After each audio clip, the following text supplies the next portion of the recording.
A Science of Change, podcasting by Gilmore Crosby, social scientist, author, and organization development professional since 1984.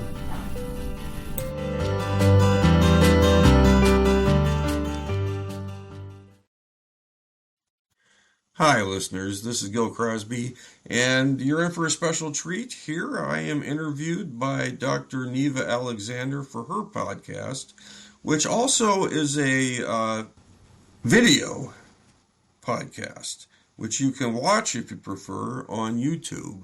Just go to Nevalliance on YouTube. And just note in here, there's a point where I tried to hold up a book during the podcast. She has a virtual background arranged, Ed, so I never did get the books where people could see it. So you'll hear us laughing about that in the middle. Enjoy. Welcome, everyone. I am Dr. Neva here with Global Business. I basically call myself a global leadership strategist because I give you a global leadership experience through some great events that we do, the International Women's Conference. By the way, guys, that is coming up in March 7th. Also, we have the International Wealth Summit as well. Next year, we're preparing for that, and we have our Global Leadership Retreat. Look out for that next May.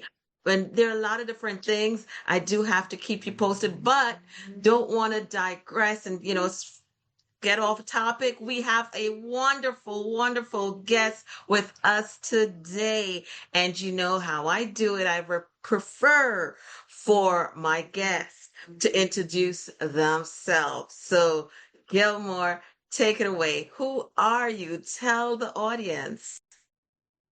Who am I? Well, I am always changing. That's one of the things I like about life.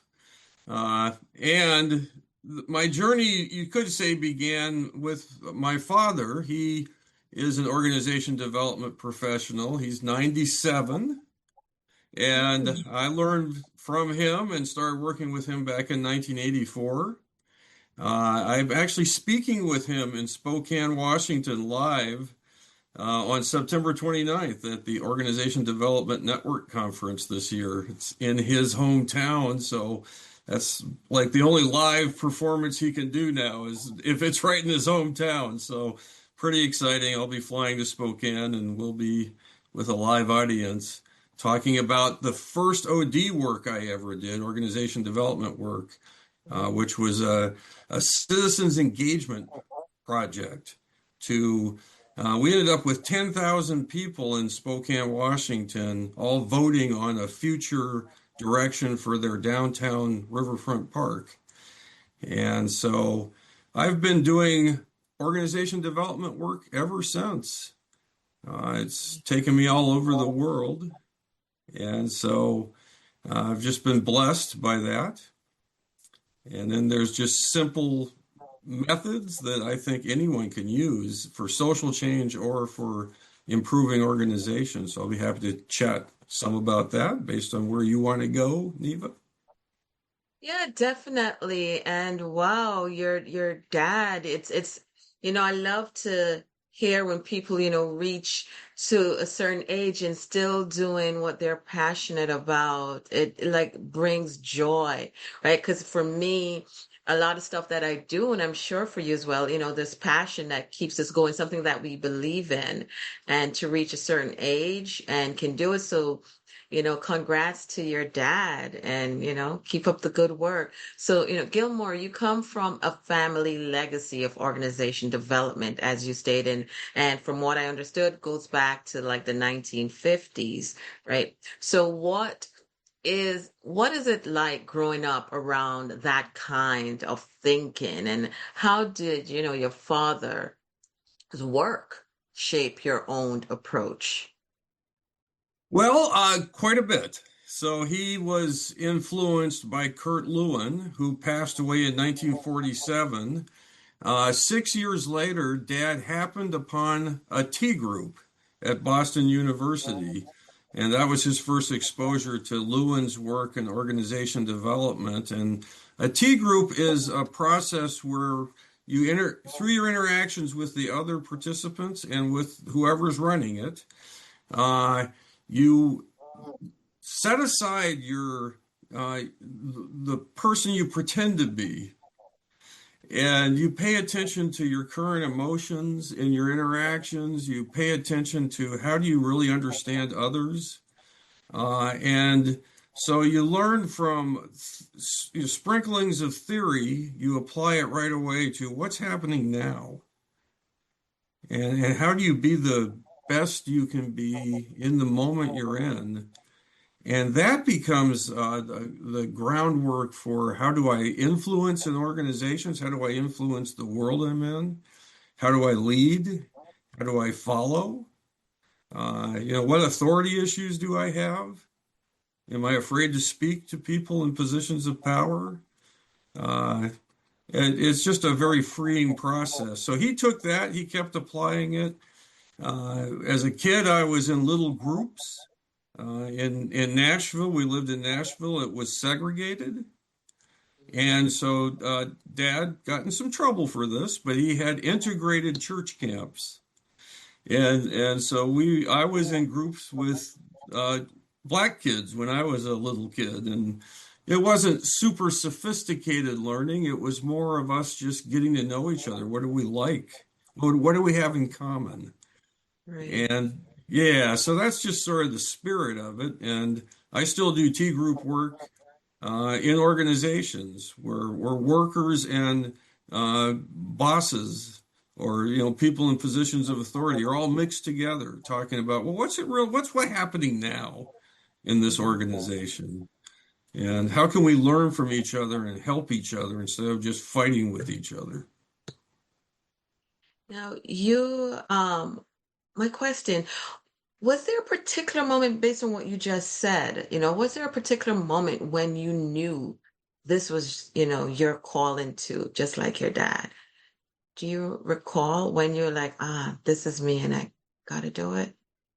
I knew as a teenager that I really liked what I saw of my father and his work. And so I was preparing myself as best I could to see if I could join in it.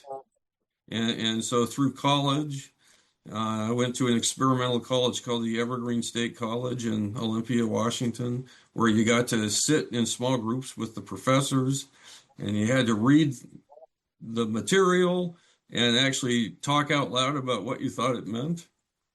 And so I did my best to prepare, and then it just happened to be circumstances. There was a recession in 1984 when I graduated with my master's degree, and Dad was happy to take me as a partner and apprentice me, really.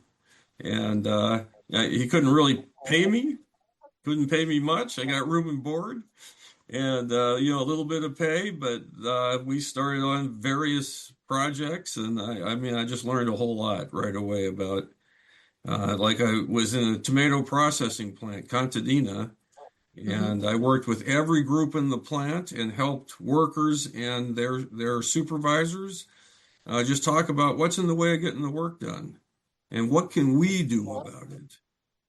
And so it's all very ground level approach to changing organizations, not just a top-down approach, although the leaders have to be, clear about what they're trying to accomplish and support it, of course.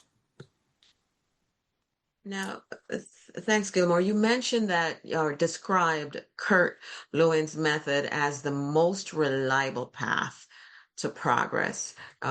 What is it about this approach, Lewin's approach, that you believe still outshines the more modern theories of change? Well, it's pretty simple. He demonstrated, and he always did what he called action research, and usually he'd have like a group that was just doing things the old-fashioned way, like farmers. The government wanted farmers to irrigate differently during the Great Depression and the Dust Bowl years. Uh, And it was in their interest to irrigate differently because their crops were dying. But still, they would send out an expert who would lecture at them, and not much would happen. And so then the government used Lewin a lot at that time, and he went out to the Midwest and he said, "Look, you have one group of farmers, and just lecture at them the way you normally do, and we'll track over time what happens." Now, another group of farmers with the same lecturer, the lecturer would just give a nutshell of what the government was advising. And then the farmers, with Lewin's help, would talk to each other. What sense are you making out of this expert's advice? What do you know that he doesn't know? And I can say he because at the time it was definitely male experts coming out from the government. What do you know that he doesn't know? Uh, what do you think are flaws in this approach? And so the farmers would kick it around, and then finally the big question was, well, what do you think you should do? And when the people facing the problem, whether it was racism in Connecticut that Lewin worked on, whether it was in organizations, whether it was the farmers, a whole bunch of different groups, if the people facing the problem came up with their own approach, then they would implement that approach with high motivation and they would pull it off. So, like 90% of the things those farmers said they would do, they did. Whereas the group that just got lectured at, maybe 5% of the things that were suggested got done. And it just works the same way in organizations. People want to influence. And if you let them try things, and if you look at it from the worker's perspective, they can't get spare parts when they need them. They don't have the material. Things are falling apart. Uh, they will solve things. They'll feel good about it. You'll get higher performance and higher morale. And it just takes a shift in, is it the leaders doing all the thinking? Is it the consultant doing all the thinking? Or are you really helping people at every level do their own thinking and do their best to pull things off? And any organization that does that I've ever been part of, then they succeed. They just get all kinds of stuff done that they didn't even know was possible. So I think you don't have to be a professional to apply the same methods. Right. Right. Okay. So, your work with T groups and experimental learning, is both bold and unconventional, but can you walk us through, what does a T group actually feels like? Or, you know, let's imagine I was in one of your T groups. What might surprise me the most? Or Well, maybe it won't surprise me. I don't know. But what do you think? the groups usually are kind of bewildered at first because the goal of the T group is to talk about like how do you feel in this moment, and Mm, so to pay attention to your emotions and to honor them is a new experience. Like most people have been socialized to where they're afraid to admit that they're upset, or they're afraid to admit that they're afraid. And so, but all these things are real. And so, if you can let yourself experience what's truly happening in you and mhm. between you and others, and talk about it, it's just a different experience. It takes a little getting used to. Anything that's new, people are usually nervous about it first because they're thinking, I want to look good. I don't want to seem like I'm foolish. How will I fit into this experience? All the stuff that humans carry with them around their self-esteem, and then when they start to get it, the task actually is to really be me, and the more I can do that, the more I bring to interactions, to leading, to following. So it's a group experience where you don't just have a topic, Hmm. but the topic's actually what's happening now? How do I be fully present right now and trust my own experience or honor my own experience and talk about it? And that is a very freeing thing as a human being to more and more allow yourself to be genuine with people with some responsibility. Like we all have judgments, and it doesn't help to say, well, I think you're an idiot, to just go with your judgment that's negative about somebody, but rather to get it that, well, where's that judgment coming from? It's coming from inside me somehow. And, what experiences did I go through that leads me to often have these kinds of judgments? So people start to take responsibility for how they're viewing others. And then there's skills that are really helpful with that, like how to get down to, well, what they actually say that I'm reacting to, instead of just, getting caught up in my judgment as if that's the only truth. Right. So, yeah, I don't know if that's Yeah, yeah, seems different or not, but that's the essence of a tea group. it gives you a lot to think about. That's what I gathered, um, and showing up in your truth. That's the way I would translate it in my head. So yeah.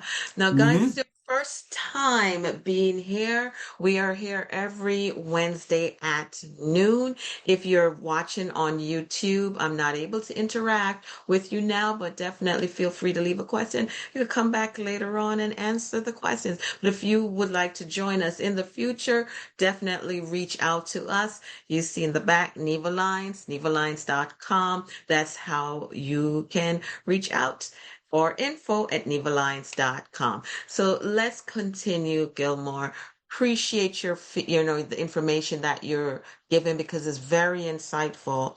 My next question to you is, you've written about using social science to address racism and sexism. And I just want to, it was before this, we're talking like the social science just jumped out at me because I mentioned to you behind previously, like my master's is in social science. So I'm very intrigued with people's behavior, religious aspect, culture, and all that wonderful stuff. But you've written about using social science to address racism and sexism.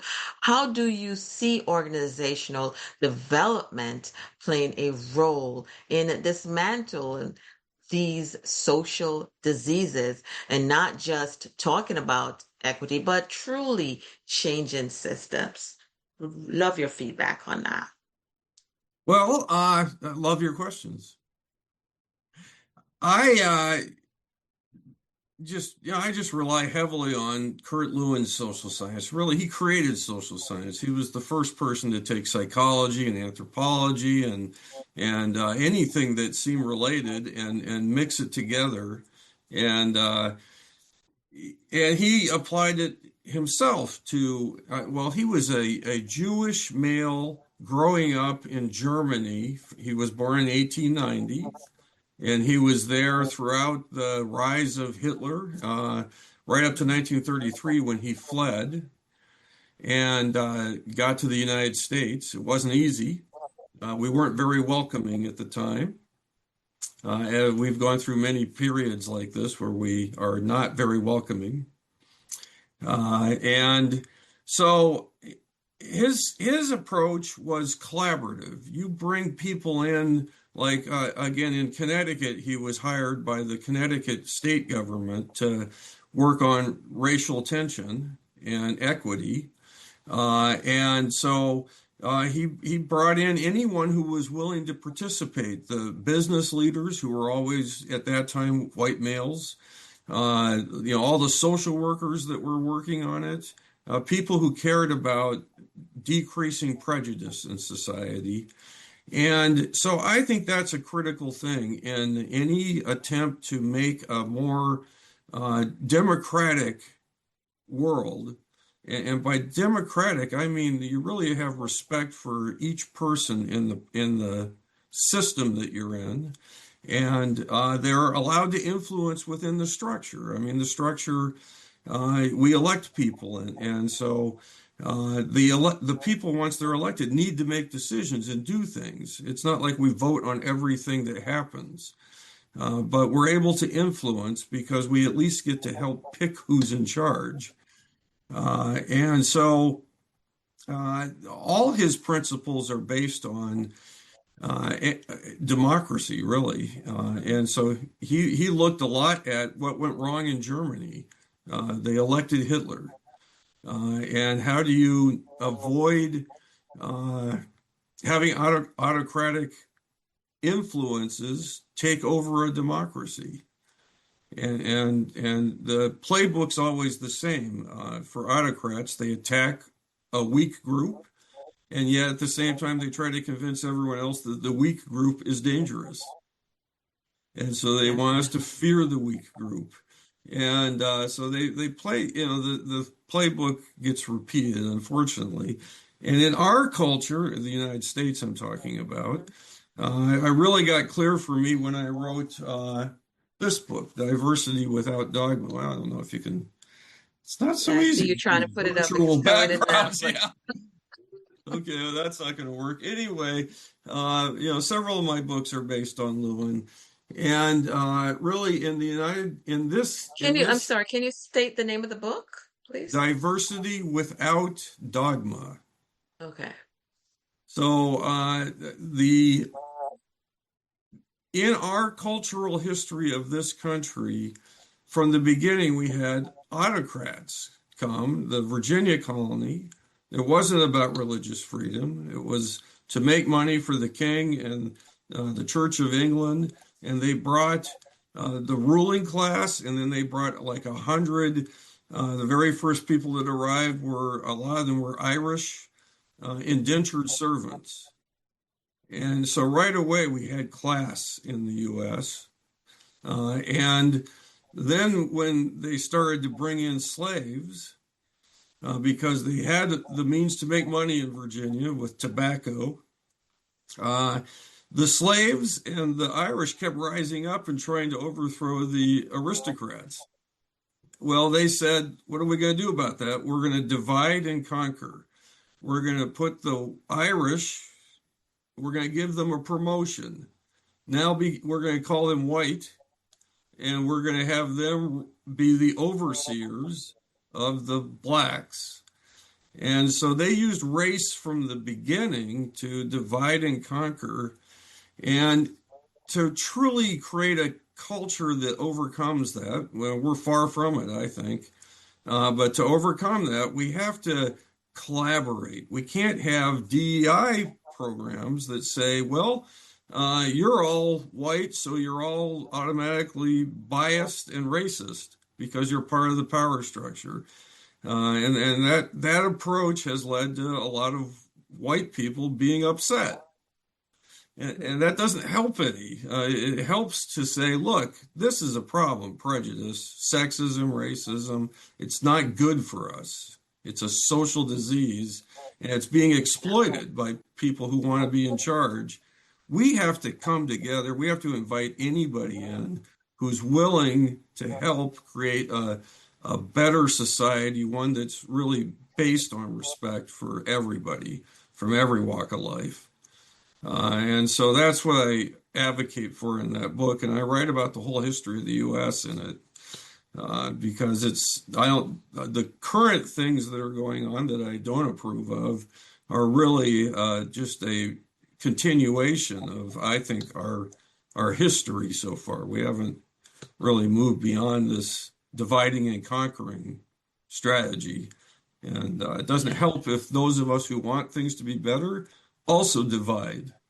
It doesn't help any. So, Well, divide and conquer, right? And yep, as you said, history repeats itself. The playbook never really changes. And then there are people who don't read the playbook or should read the playbook, so and you mentioned, the card where, with the Irish. Now, let's give you more money, and now you are considered white, right? Now, Yep. look at it in other parts of the world, though, it might be color. So your shade, Hmm. yes, because your shade is lighter, and it's where, you're, I used to say brighter. So you're better, right? So you use your own because they're lighter to depress those that are darker. But it's recycled. It's like we can never get out of this circus, as I call it. It's always something, we come back. We think we're going ahead, but we somehow, unfortunately, circle back, right? Yep, and Uh, Lewin believed that it was going to be social science that would help humanity overcome that. And it makes sense to me, but people don't know the social science. And you had to be in Athens in that democracy, you had to be an active citizen who participated in civic conversations to even have the right to vote. Of course, they weren't a perfect democracy. It was landowners who could vote. It was men who could participate, so they had their own blind spots. But certainly in the United States, there's no standard of like really participating or learning. And so a lot of people vote, they don't even know what's going on until the last day, and then they just make a decision. And I've talked to a bunch of people who said, well, I heard that the current president was a businessman, so I voted for him. And just we should have some sort of, well, to be democratic, we have to have a higher standard of people learning and education and all that stuff that gets attacked really by people that want power uh, and don't care about democracy. So Gilmore, knowledge is key, and that is very important, right? But let's go on a lighter note. Let's move on because, time is essence, and you touched on some great stuff and appreciate you for that. Now, on a lighter note, you've been called a yachty by Jamaicans, and It's a you're great married to honor. a Jamaican queen, right? So, how has your Jamaican culture influence your worldwide or your worldview, your leadership style, or even your writing? Is there anything there that, Well, influenced you?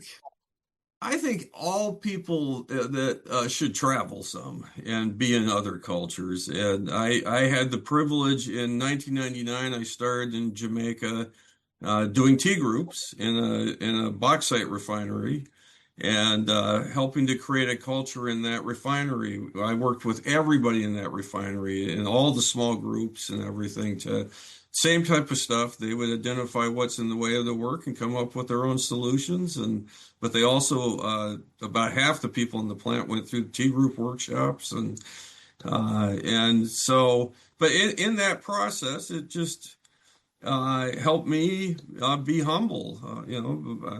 I was different, and I was, very much welcomed. So I appreciate that about Jamaican culture. It's certainly I have a big attachment there. You mentioned I was talking. I think you mentioned that I'm married to a Jamaican, and so I'm very fortunate to have that experience. And yeah, and they struggle with the same things that you mentioned earlier. Like if you're a light-skinned Jamaican, you're more likely to get certain jobs and professions, or even be at the top of an organization. And so they have perpetuated some of the same prejudice, really, even within a culture that you would think is maybe uniform or united, which it is in many ways. Out of many, one. Uh, it's so yeah. I just appreciate the whole playfulness of the. Really, it's you could say around the equator of the world, people who there's just a less uptightness, you could say, in cultures around the equator, and partially that people say it's because in the north in the past, if you didn't harvest food right away and so on, you'd die in the winter. And my wife grew up with all kinds of food just right there in her yard. So it was less of a, it was a different experience. It's a different experience. Well, thank you so much, Gilmore, for the time. It's time to go, but how can they reach you real quickly? Well, there's crosbyod.com. So that's my website. If you just Google me, Gilmore Crosby, there's a fair amount of stuff out there now on the web. So uh, it's not too hard to find me, and I'm happy to talk to anybody. I just enjoy chatting, so I don't like charge people just to talk to me. I'm glad to talk. I'm glad to do a little coaching. It's I'm 66, so I just want to influence a better future as in the time I've got. I want to influence as much as I can towards a more uh, humane, democratic future for humanity. Definitely. Well, thank you so much. It's one thing that you said, and I'm going to depart with this. You said everyone should travel. When I was in high school, I had a teacher, literature teacher, and he said to me, when you travel, the world opens up. You learn so much more. If you can't travel, open a book. And for me, knowledge is key. All right, Hmm. until next time, I am Dr. Neva with Nevalliance. This is Global Business. Bye. Hey, I appreciate you listening. This again is Gil Crosby, and I want you to take advantage of what's available to you. I have many free materials. I am happy to talk to people about their situations, especially if you're trying to create change, either social change or organization change. We have frequent workshops that are available, T group workshops. If you have never been in a T group with us, then don't miss it in your life. It's many people have said to me, of all the trainings I've ever received, I got this one 30 years ago and it's the only one that stuck with me. You're learning from your actual interactions with the other participants and with the faculty. The faculty are walking the same talk that they're teaching of behavioral skills. It's a training workshop. That's what the T stands for. This is done in the spirit of the creation of T groups by Kurt Lewin and his associates. It's for groups, it's for teams. That's how it was originally designed.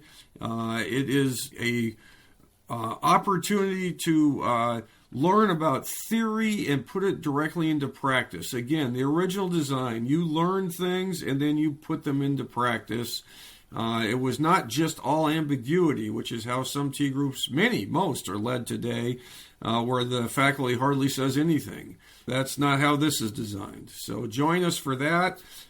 There's always workshops. There's the Leadership Institute of Seattle, a 2-year program where you will learn from T groups and learn how to do all the organization development work that my father designed, most of it, and I continue that practice alongside my brother Chris and many other associates. So don't be a stranger. There's a lot going on. It's always changing. So be in touch, and it's on the website, crosbyod.com.